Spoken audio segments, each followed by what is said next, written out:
আসসালামু আলাইকুম। স্বাগত জানাচ্ছি শান্তির সঙ্গ পাঠশালা থেকে।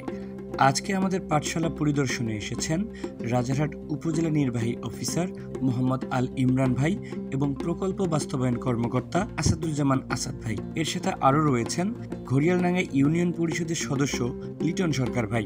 আসলে কিছুদিন পূর্বে আমরা একটি কর্মসূচি করেছিলাম যেখানে আলোচনা হয়েছিল মক্তব শিক্ষার গুরুত্বের উপর। তো সেই কর্মসূচিতেই আমাদের ইউনো মহোদয় প্রতিশ্রুতি দিয়েছিল আমাদের এই জরাজীর্ণ মক্তবে ফ্যান, লাইট এবং আরও প্রয়োজনীয় বেশ কিছু জিনিস তিনি উপজেলা পরিষদের পক্ষ থেকে ক্রয় করে দিবেন। তো আজ সেই ফ্যান এবং লাইট নিয়েই মূলত আমাদের মাঝে হাজির হয়েছেন তিনি।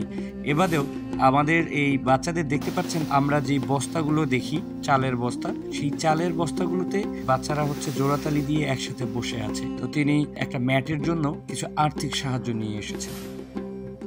আমাদেরকে আর্থিক এবং লজিস্টিক সাপোর্ট দিয়ে পাশে থাকার জন্য ধন্যবাদ জানাচ্ছি উপজেলা প্রশাসন এবং সংশ্লিষ্ট সকলকে। এবারেও ধন্যবাদ জানাতে চাই নুরানি আদর্শ তালিমুল কুরআন ফাউন্ডেশনকে, যারা আমাদের এই পথ চলাকে আরো সহজ করেছে, আমাদের এই মক্তব পরিচালনা করতে সর্বদা আমাদের সাথে আছে।